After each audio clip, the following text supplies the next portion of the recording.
We are the Coalition, loud and proud, outrage porn-free, civilly disobedient media, broadcasting live on the worldwide Coalition Media Network here at the Go Local Live Broadcast Center, deep in the heart of the city we love, Providence, Rhode Island, the naked city, the city of, well, about 360,000 or so stories. Facebook.com/The Coalition Radio, on the mighty Twitter at Coalition_radio, and of course the mothership, coalitionradio.us. We now podcast. We're on Spotify, iHeartRadio, and of course Spreaker. This is an issue that I'd love to say has caught me by surprise. Certainly the implementation of it has. As I alluded to during my morning appearance on Rhode Island's A Lively Experiment, I happen to believe that there are political machinations underlying the announcement yesterday by Attorney General Barr that they would in fact schedule 5 federal executions after a roughly 16-year hiatus. May or may not have that number right. Ironically, the week before, I reached out to an organization that had appeared on the Coalition during our pre-digital days when we were on AM radio on WPRO AM 630. And I'm talking about, of course, conservatives concerned about the death penalty. Hannah Cox is the national manager of it. She was previously director of outreach for the Beacon Center of Tennessee, a free market think tank. Also director of development for the Tennessee Firearms Association and a policy advocate for the National Alliance on Mental Illness. She joins us today after, well, let's just say a hectic couple of days. She's appeared on Fox News. I think she's been pretty much everywhere. Because out of the blue, we have this dramatic reversal, if you will, of a federal policy that was, like most federal policies, complicated, nuanced, and not easily explained. So it is with great pride that I introduce to you for the first time Hannah Cox. Welcome to the Coalition. Thanks so much, Fred. Appreciate you having me on. All right, so the first question obviously is, you folks are immersed in this. You've got a great website. We'll get into that in just a couple minutes. But did this catch you by surprise as well? Had you gotten any inklings of this taking place? Well, yeah. I mean, we knew that this was a possibility for some time. I will say we thought it would be a little bit later in the year, so it did come a bit sooner than we anticipated. But we are still really disappointed. I think there was a lot of hope that the federal government would take note of what's been transpiring in the states over the past decade and follow suit, but unfortunately they're not choosing to do that. Right. Now give us a little bit of a history of your organization. Folks who might not be familiar to you, I got a number of surprise reactions from people across social media yesterday and today when we were publicizing your appearance, because the National Association is that social conservatives, who are often conflated with conservatives, would be opposed to the death penalty. So how did you folks come to be, and talk to us about how you became involved? Yeah, I think for many, many decades in this country, it was true that most people on the left were pro-repealing the death penalty and people on the right were pro-keeping it. We've seen a real shift away from that in the past 2 decades. There's been a lot of just first and foremost education around how the criminal justice system is actually functioning, and that includes the death penalty as well. So we were formed sort of organically in Montana around 2007 or so by pro-life activists and people who were working around the political scene at their capital who felt really strongly that their pro-life views should be consistent and that should be applied not only to the birth of a child but all the way through the natural death of a person, and really thought that the pro-life movement was not holding true to that. And so they started advocating under this name, and it really started to take off. I think it first and foremost just gave people a place to kind of belong. I think there were many people on the right who had been questioning the death penalty for some time or who had already turned against it and just were kind of being quiet about it because they didn't want to be ostracized and thought they were the only ones. So when the organization came on the scene, it really let people know, like, they're not the only ones. There's a lot of people that are having these same thought processes. And then for other people who maybe had not hit that point yet, it made them really start questioning, okay, I'm a conservative. Well, why should I not support the death penalty? What am I missing here?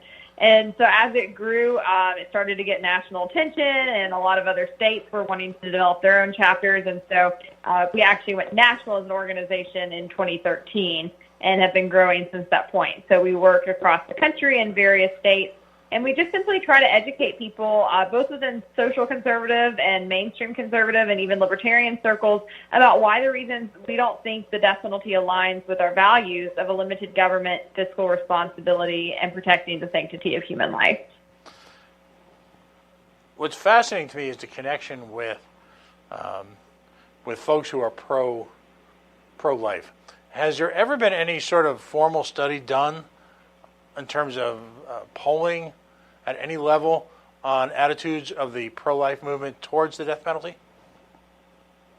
Not that I'm aware of off the top of my head, but I will say that we do tend to find a good bit of support within that community for our work, and that certainly continues to grow. Is it true amongst evangelicals as well, or? Yeah, I think, traditionally no, but I also think you're seeing a real awakening continue to spread within that community too. We have many evangelicals in our midst. I think that, I myself am an evangelical, and I used to support the death penalty, but it was before I had really done a lot of research into it or spent very much time actually contemplating it. And once I really started to do my due diligence in that area, I think it was some of the factors around how the death penalty operates that first got my attention and caused me to change my stance, including the innocence issues and the cost and the arbitrariness. But once that occurred, I really became convinced that if I believe what I said I believed, which as a Christian I believe that people can be redeemed at any point and their lives can still be changed and used for good, then I don't think we should in any way be cutting short the time that God has to work in somebody's life. And I think that it's a real hypocritical stance to say that just because someone has committed harm, that their life is now disposable. Right. And as a libertarian, I'm often astonished by folks who preach the mantra of small government and limited government, yet at the same time would hand to government, if you will, the ultimate right, the ultimate power, which is the power over life and death, which is arbitrarily decided by folks who are ultimately imperfect, and that's all human beings. None of us have that level of perfection that we should have that power. So to be frustrated with a government over, shall we say, the Second Amendment, rightly so, or perhaps the infringement on the Fourth Amendment, yet at the same time willingly allow a government to execute is frankly bizarre to me. I've just never been able to make that connection. Now, you folks have a wonderful website. It's conservativesconcerned.org. That's simple. And let's explore some of the reasons why that you mentioned in brief in sort of a summary form. And I'm specifically going to the why we're concerned section, because the beauty of this website is it lays out in an extremely logical manner exactly why conservatives should not embrace this sort of, I believe, bizarre extension of a criminal law, law and order ethos, and that in fact one needs to look beyond the curtain. In your first point, you talk about the risk of execution an innocent person. Organizations like the Innocence Project, for example, in the era of DNA, if you will, have come to astounding conclusions based not on urban myth, legends, or feelings, but on fact. Talk to us about why you're concerned about innocent executions. Yeah, well, I think that was the first thing that really got my attention, and it gets the attention of many people. Our system is simply overrun with wrongful convictions, and it's really pretty astounding considering the amount of numbers we've seen of people exonerated from our system, that we still have the audacity to think we should be carrying out matters of life and death. So for the statistics are, one person has been exonerated from death row for every 10 executions in this country since reinstatement of the death penalty. On top of that, you have many other people who've been released from death row for other innocence issues, maybe took Alford pleas or had their trials reversed or weren't fully exonerated, but there were innocence issues in their trials as well.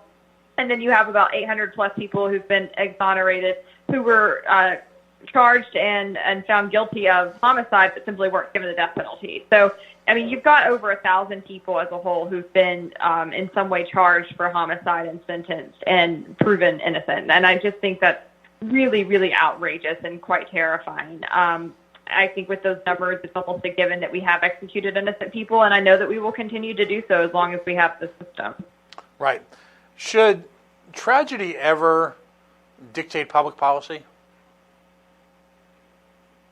I'm sorry, should what? Tragedies in the forms of, Oh, should it ever yeah. dictate public policy, in your opinion? I think that at the end of the day, we should learn from tragedies. We should certainly have public policy responses to public tragedies. But I think that the reality is they don't need to be steered by emotional arguments. And I think that so often when we get into matters of public safety and crime and violence, you do find a lot of emotional arguments on these issues versus fact and evidence-based arguments. Mm-hmm. Okay. No, I'm with you 100%. And it would seem that, particularly in an era, hopefully at the end of the war on drugs, that you've got an exponential increase in DNA refutation, if you will, of criminal cases. Is the organization that you're involved with, are you close to any of these innocence projects, or have you worked in tandem with them, or what are your thoughts? What are the more effective ones that you've seen? Yeah, I mean, we're huge fans of them. We're kind of working on different issues, though. They're mostly working on the actual cases and in the litigation realm, whereas we're policy focused, so there's not a ton of overlap there, but obviously hold them with tremendous respect. The second stage is you talk about a complicated process that's drained our resources. Now we're getting to the heart of a true conservative, right? Speak to the enormous waste of resources, whether it be time, money. Speak to that, if you will. That can't be underemphasized. Yeah, so the death penalty is the most expensive part of the criminal justice system on a per-offender basis.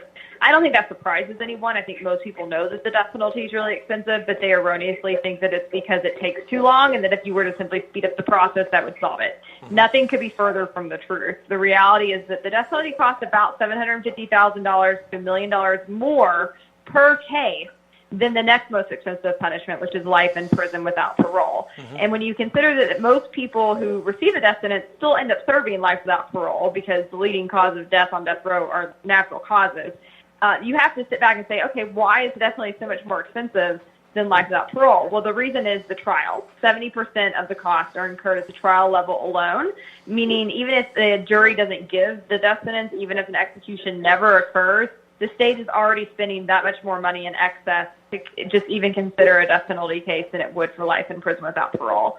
Where studies have been done, we've seen that states spend on average about $11 million a year in excess on the death penalty. And so it's really, really wasteful. That's a lot of money on top of what you could be doing, which, at the end of the day, you've got to ask, if we're mostly having people serve life in prison without parole anyways, why are we spending all of this money to basically go through the show of having a death penalty trial? But furthermore, that's a huge opportunity cost because that's money that we're not spending on programs that actually could work to deter crime, which we know the death penalty does not. And that's money that we're not spending to solve more crimes. The nation's really, really bad at solving crimes. We have only a 51% average national clearance rate in this country. That means almost half of our homicides are going totally unsolved. When you're spending millions of dollars in excess on the death penalty and getting nothing in return and letting the majority or almost the majority of homicides go unsolved, that's not a tough on crime system, and it's certainly not producing justice for all. The organization speaks very eloquently. In fact, you may be one of the few organizations that speaks eloquently towards the needs of the victim's family. How is the death penalty system failed the victim's family? Yeah, I think this particular talking point really kind of gets emotional and difficult because I think so often I see victims used as a pawn in this discussion, and it's really infuriating. And I often feel that people who are proponents of the death penalty throw out victims without ever having actually sat down and talked to victims' family members. And I would encourage people to do that because, not all victims feel the same. I would never attempt to speak for all victims, and there's a lot of nuance to how victims feel. But what I can tell you is that there is a very large contingent of murder victims' family members who are adamantly opposed to the death penalty and who are very vocal about how the system has perpetrated more harm, has prevented them from having closure, and is not serving the needs of victims. And I feel like they're often overlooked. You see the victims elevated by the media or by prosecutors or law enforcement or proponents of it, but they're only talking to the ones who are saying what they want to hear. They're not, totally ignoring the other half of the victims. And that was really stark in New Hampshire this year, where we passed death penalty repeal. So it's fresh in my memory. And I was there for a lot of the committee hearings, and you would see dozens upon dozens upon dozens. I can't even tell you how many murder victims' family members showed up to testify in support of repealing the death penalty and told their personal stories about how this system had harmed them and how they didn't want it done in their name. And then you had one, I repeat, one victim's family member who showed up in support of keeping it, and that was who all the attention went to. And I thought that was really disrespectful. Right, because let's talk about just the process of jurisprudence, if you will. What kind of statistics have you seen about how a death penalty phase in terms of lengthening the time of trial? Because ultimately, and please, and this is why I'm so grateful that you've come on, there's so much misinformation, there's so many urban legends associated with this. My understanding is that in most cases you've got the criminal phase where the individual is educated as either being guilty or non-guilty. Then you enter the penalty phase. And the penalty phase for a death penalty, what does that phase typically incorporate, and how often can it last? Yeah, so that's correct. Death penalty cases do take place over two parts. You have the trial phase, which is determining guilt and innocence, and then you have the sentencing phase. Those trials do typically take a much longer time period than your average trial, which is, again, why the trial is so expensive. You have more hours worked by all involved. And then if the death sentence is handed down, it, of course, moves into a pretty lengthy appellate process, which is constitutionally guaranteed, and that I think we obviously need, and maybe even need a more stringent process because we have so many cases of wrongful convictions. But all of that equals the victim's family members having to be drugged through the court system for, years and years, sometimes decades.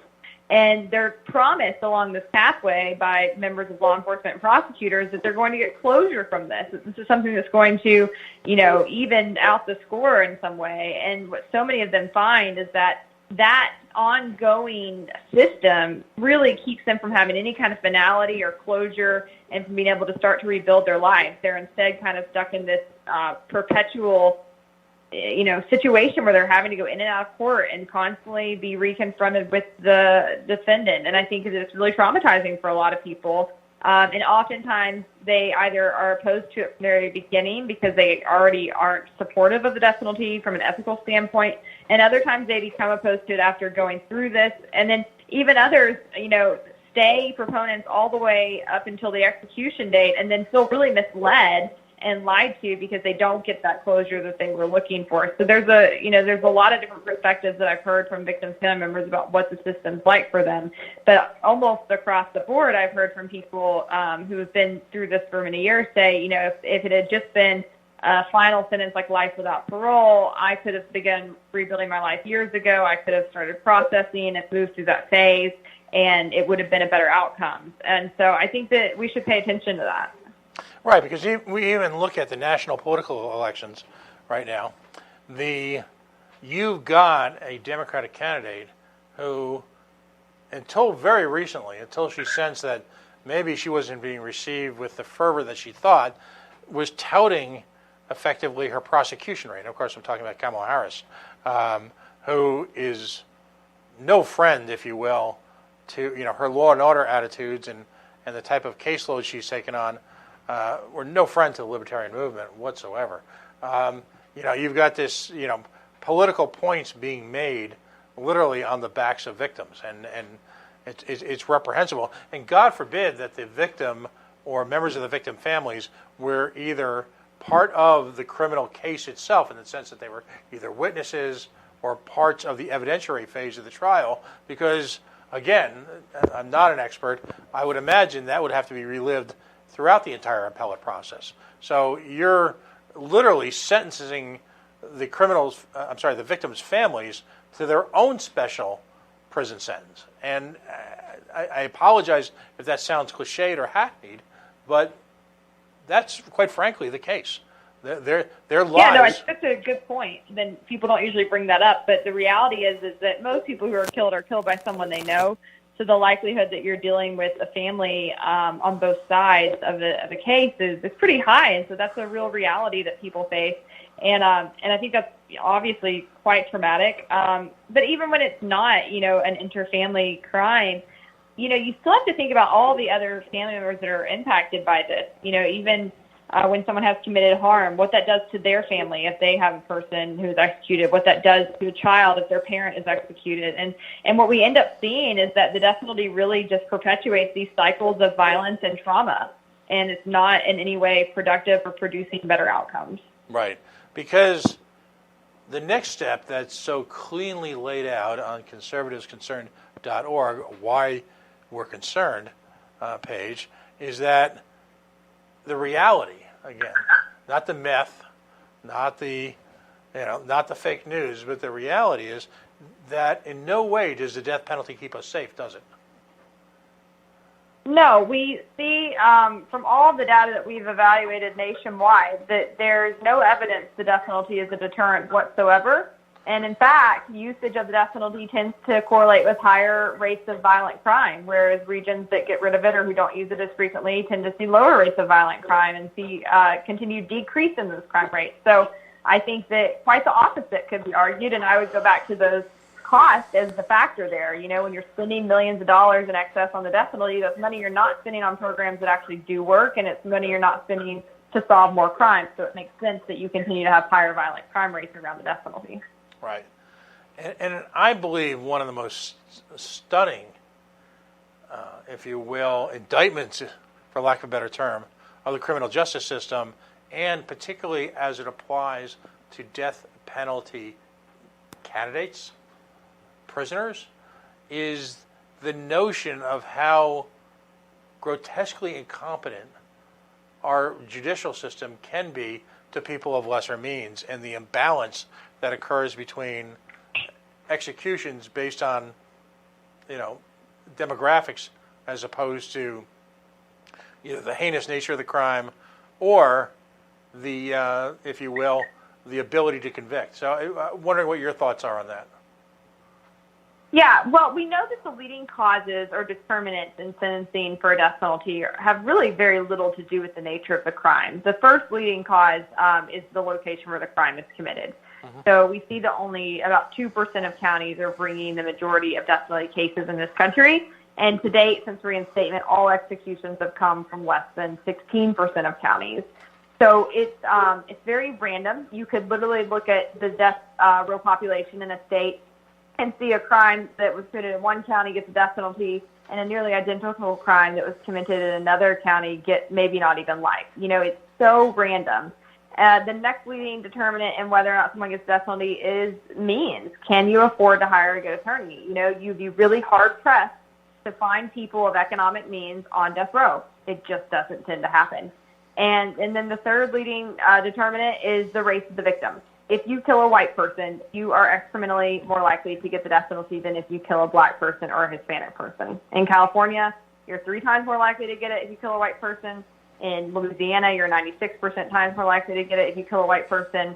And across the nation, in all cases studied, there's been evidence of bias against the defendant's race or the victim's race of both in 96% of cases. So those are really the leading causes and who gets it. And it has very little to do with the heinousness of the crime, which is what many people are under the impression of in the system.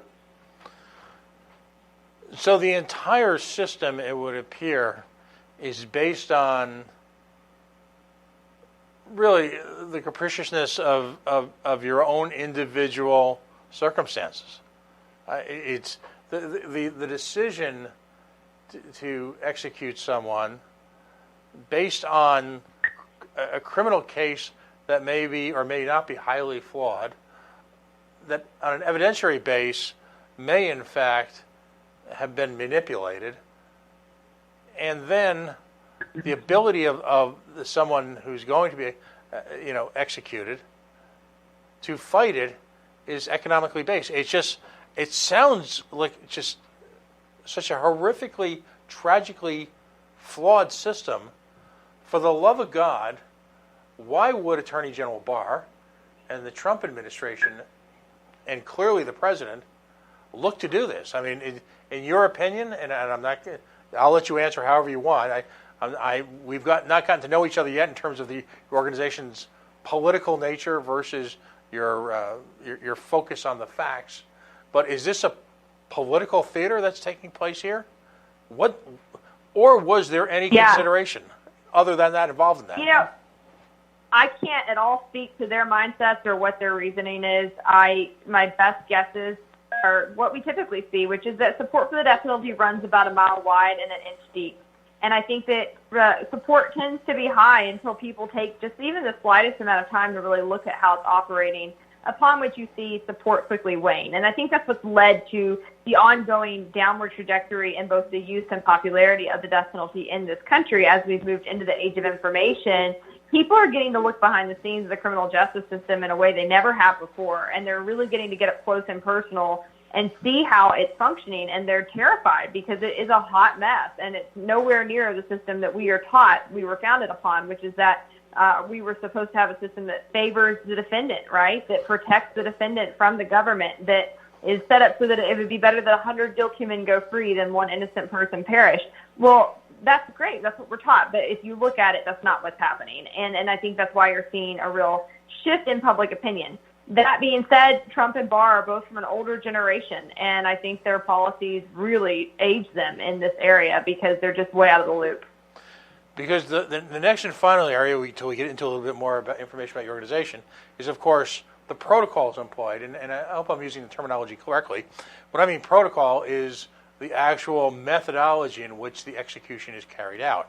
Now, this is troubled in a number of areas. You've got nations embargoing and pharmaceutical firms embargoing the importation of their product into the United States because of their concern for their product being employed in executions. Where do we stand on the safety and again, this is areas rich with irony. I'm talking about the safety, efficacy, and humanity of executing someone.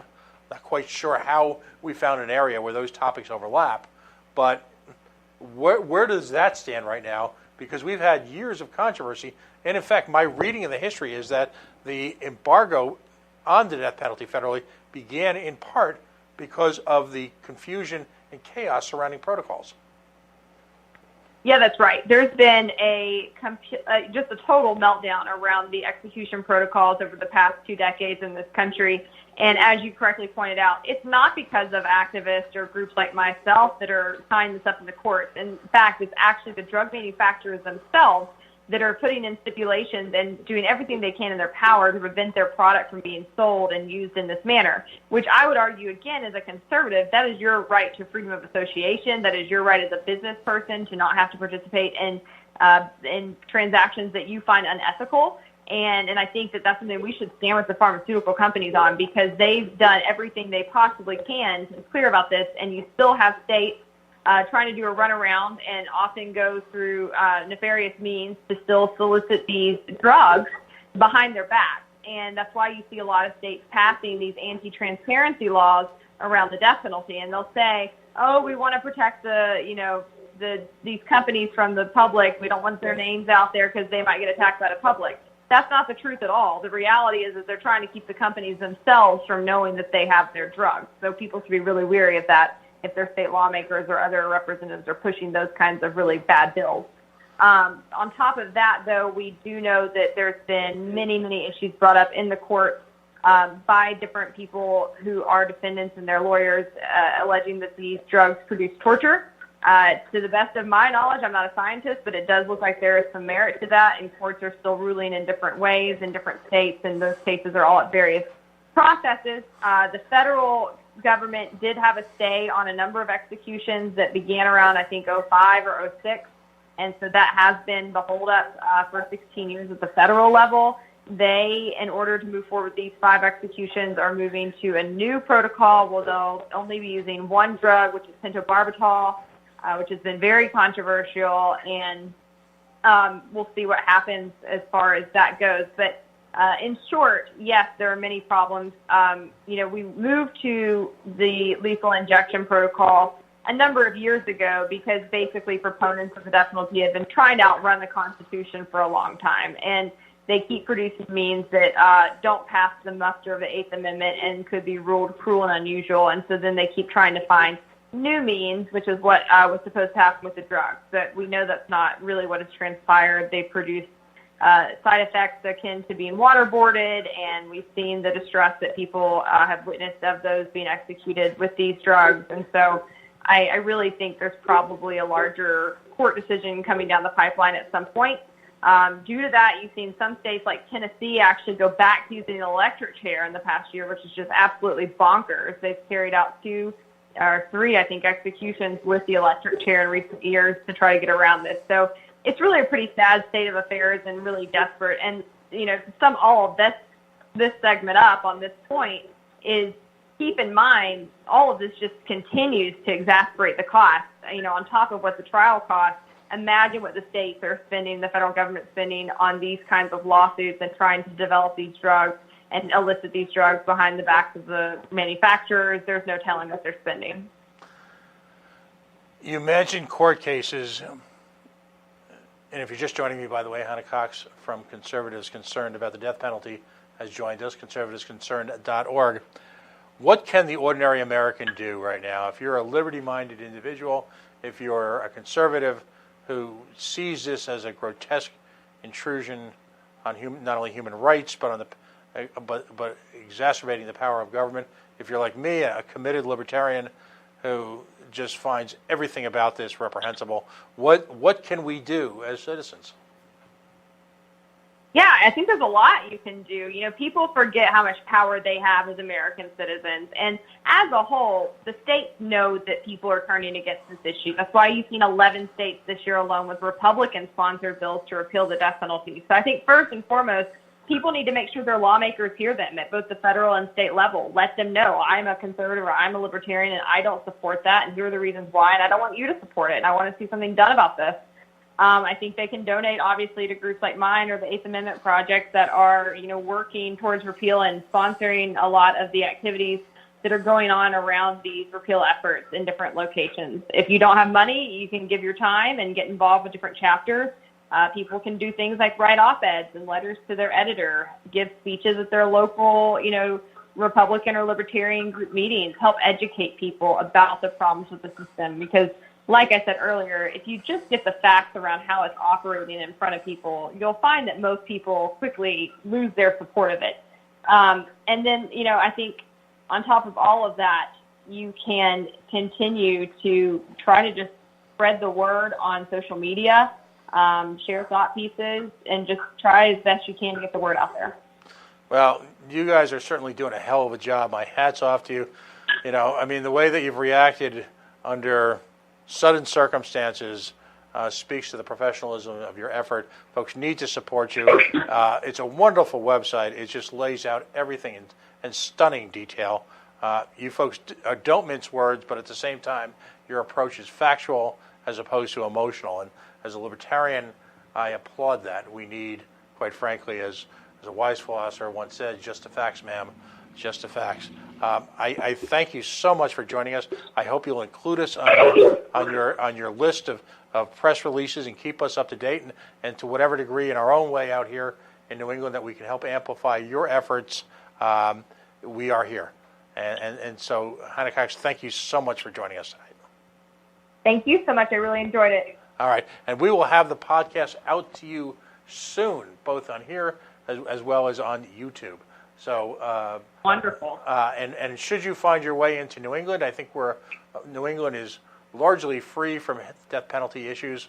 But should you find your way up here, please stop up so that both the Libertarian Party of Rhode Island and the Coalition can give you a warm welcome.